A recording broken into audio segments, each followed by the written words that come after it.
আসসালামু আলাইকুম। আমি এমডি আরমান হুসাইন, স্বাগত জানাচ্ছি আরও একটা নতুন ভিডিওতে।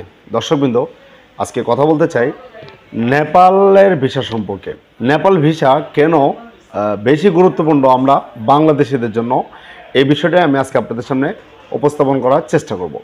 দর্শকবৃন্দ, সাম্প্রতিক সময়ে আমরা দেখতে পাচ্ছি ভারতের যে এম্বাসি রয়েছে, ইউরোপের যে দেশের এম্বাসিগুলো রয়েছে, এবং আমরা বাংলাদেশিরা কিন্তু ইউরোপে যাওয়ার জন্য ব্যাপক ব্যাপক পরিমাণে মানুষ যাওয়ার জন্য চেষ্টা করছেন ইউরোপে। কিন্তু ইউরোপে যাওয়ার জন্য সবচাইতে বড় বাধাটা কোথায়? সেটা হচ্ছে এম্বাসি ফেস।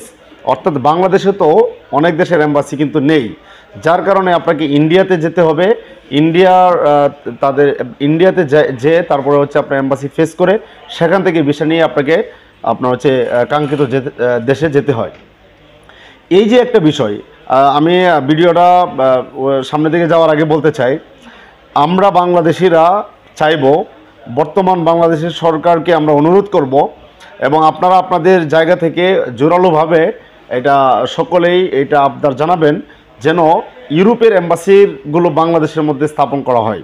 অর্থাৎ বিএফএসটাও যদি বাংলাদেশের মধ্যে নিয়ে আসা যায়, তাহলে কিন্তু আমরা ইন্ডিয়ার উপরে নির্ভরশীলতাটা আমাদের অনেকটাই কমে আসবে, এবং যে ভোগান্তি ভিসা পেতে এবং যে অনেক টাকা পয়সার খরচ, যাতায়াত খরচ, থাকা টাকা সব মিলিয়ে আমাদের অনেকটাই খরচ কমে আসবে। আমি সাধুবাদ জানাই বাংলাদেশ সরকার, নতুনভাবে তারা একটা উদ্যোগ নিয়েছে। সেটা হচ্ছে যেন আমাদের বাংলাদেশিরা অন্য দেশে কর্মসংস্থান যারা কর্মস্থলে যায় তাদের জন্য একটা বিশেষ সুবিধা দিয়েছে, যাতে খরচটা কম আসে। যদি এই কাজটা করতে পারে তাহলে আশা করি অনেকটা খরচ কমে যাবে। নেপাল কেন গুরুত্বপূর্ণ?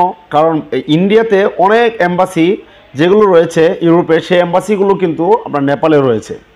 সো নেপালে এই জন্য হচ্ছে, ইন্ডিয়া যেহেতু ভিসা পাওয়া যায় না, অনেক সময় লস পাসপোর্ট থাকলে সমস্যা হয়, নাম সংশোধন থাকলে সমস্যা হয়, নানান ধরনের জটিলতা, তা কোনো সমস্যা না থাকলেও সমস্যা হয়।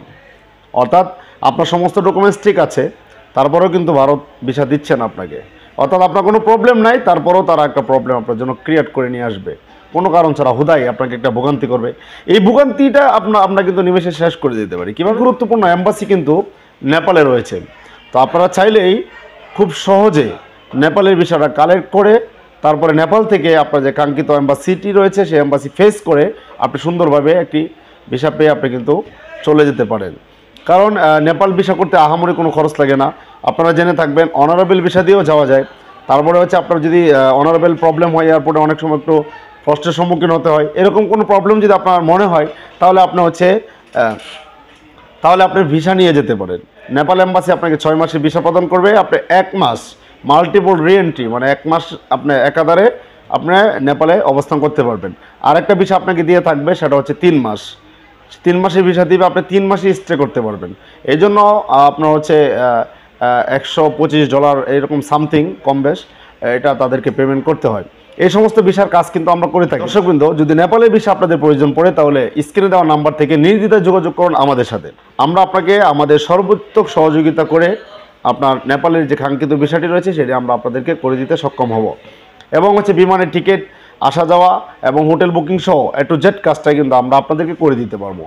সো আমরা যদি ভারতের উপরে নির্ভরশীলতা কমাতে চাই এবং ভারত যে ভোগান্তি আমাদেরকে দিচ্ছে ডাবল এন্ট্রি ভিসা নেওয়ার জন্য, সেই ভিসা আমরা যদি সহজীকরণ করতে চাই তাহলে অবশ্যই আপনাকে নেপাল বেছে নিতে হবে।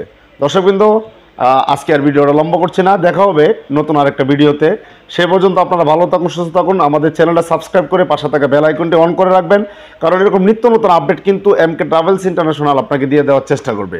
এবং ইন্ডিয়া সহ অন্য দেশের ভিসা প্রসেসিং আমরা কাজ করে থাকি। Thailand, Singapore, Malaysia, Cambodia, Philippines, Pakistan, এই সমস্ত দেশের ভিসা আমরা কাজ করে থাকি। ইউরোপের কিছু দেশের ভিসা আমরা কাজ করে থাকি। আপনারা চাইলে আমাদের সাথে যোগাযোগ করতে পারেন। আজ এই পর্যন্ত ভালো থাকুন, সুস্থ থাকুন, আমাদের চ্যানেলটা সাবস্ক্রাইব করে রাখুন। আসসালামু আলাইকুম।